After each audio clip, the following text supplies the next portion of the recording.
joined here now by McDaniel coach Mike Hoyt and receiver Mike Oliveto. Coach, you guys have 6 starters back on offense, but you need to find a replacement for the 2013 Centennial Conference Offensive Player of the Year in Joe Rollins. How are you going to do that? Yeah, Joe was a great football player, and when you lose a player that caliber, you hope to find somebody else that can step in and share some of the load. We're excited about Corey Downey, who played a little bit for us last year as a freshman. He'll be a sophomore, and a good group of freshmen. We feel we did a real good job in the recruiting process, bringing in some freshman running backs that we feel can help in that capacity. The Green Terror have now senior quarterback Seth McFall. He did very well in just the 3 games he played at quarterback. Is he, I assume, the leading candidate? We've got 3 guys that I feel can do the job for us. We've got Seth, who started for us last year at the end and did some good things. Ryan Yamada, who started for us last year at the beginning of the season. He'll be a junior. And then Matty Callahan, who will be a sophomore, did a real great job as a freshman and played in our JV games, and we're real high on him as well. So I think there's 3 guys that can all do the job. They've all got different strengths, and training camp's going to be their opportunity to show us what they can do. On the bright side, whoever plays quarterback is a couple big-time targets to throw to, and Mike Oliveto and Nick O'Melia. What makes them such good targets to throw to? Well, a lot of things, and they're different. Our strength this year is wide receiver, and we've got Nick and Mike, and Nick's a great over-the-top threat with great speed, and Mike's an outstanding possession receiver, probably the strongest hands I've seen in a receiver in my years of coaching. But that group right there, we've got a good mix of speed guys and possession-type guys. I feel we're at least 6 deep there. So really excited about our receiving core. This question then for you, Mike, with Joe graduating and having so many good receivers back, are you expecting kind of a different game plan, maybe more balls thrown your way this year? Yeah, I definitely think we're going to throw the ball around a little bit more.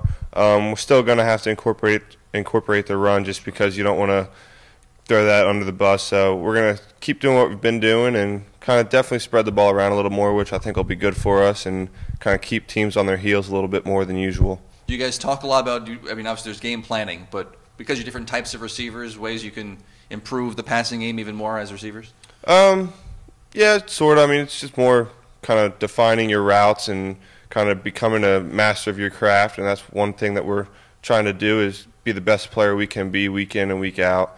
So a lot of hard work on the practice field and kind of bring the young guys up to speed and help incorporate them, and hopefully by the end of the year we'll have 10, 11, 12 players that can step on the field and kind of fill in our shoes so that we can take a rest when we need a rest, and kind of no talent level will drop. So I'm excited.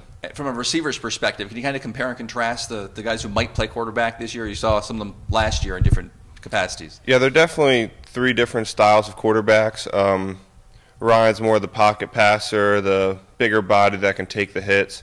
Seth and Matty are both a little smaller, quicker guys, kind of more out of the pocket. They prefer to be out of the pocket, a little more thrown on the run.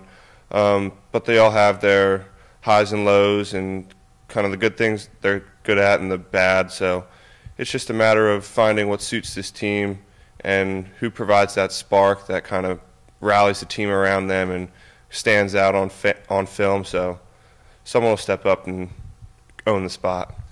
Coach, on the defensive side of the ball, you kind of struggled against the run last year, but you had a couple of freshmen up front in tackles. Can you talk about their development? I'm sure they're bigger, stronger, learning the game more. Absolutely. We were very young up front last year, but a lot of those young guys got valuable playing experience. We kind of threw them to the wolves early in their career, but Kenny Versillian and Dwayne Lucas were starters for us last year. Andy Allman was another freshman.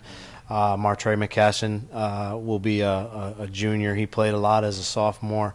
And Zach Collette. I feel we're 6 deep there across that front 4, and really looking forward to them taking that next step. Obviously, a year in the off season of them being in the weight room and getting bigger and stronger, and the natural maturity that comes from going from an 18-year-old, and growing up. They don't have to. They close that gap between the seniors now. It's not an 18-year-old playing against a 22-year-old. So that natural maturation process will help them as well. And obviously they played in our scheme for a year, so that's especially those big up front. There's not a lot of small guys playing offensive tackle on the other side, especially in this conference. What's the linebacking crew going to look like? We've got some guys that I'm really excited about. Brandon Jones, our middle linebacker, played a lot for us last year, started a bunch.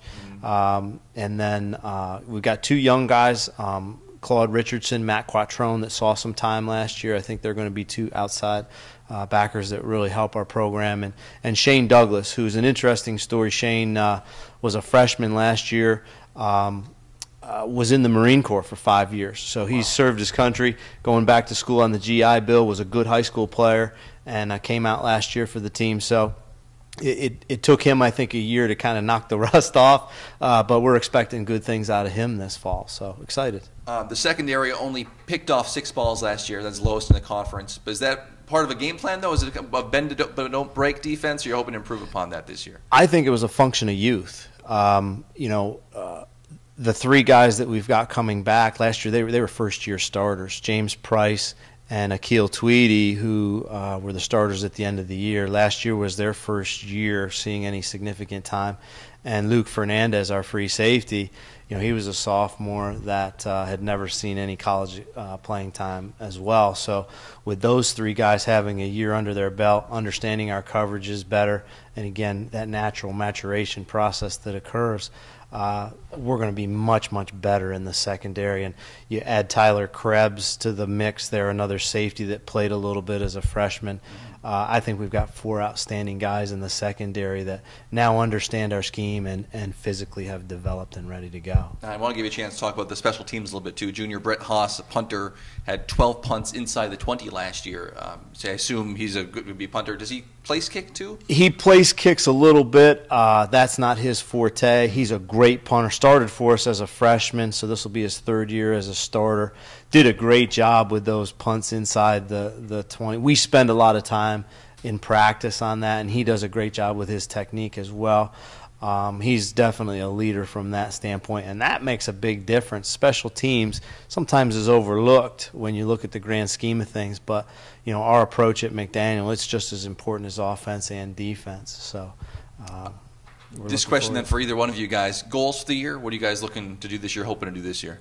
I'll let Mike talk just a little bit about that. Every coach except one has let this player talk first about the goals for the year. I'm not sure if this is a test or what, but what's your goals for the year, Mike? Well, I think our goal is first to be Catholic. You don't want to look too far ahead, so we try to be 1-0 each week.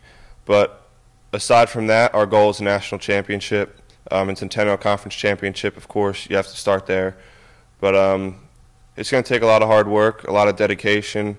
But it's definitely attainable. It's just going to require us to come out and compete every day, whether it's Monday, Tuesday, or Saturday.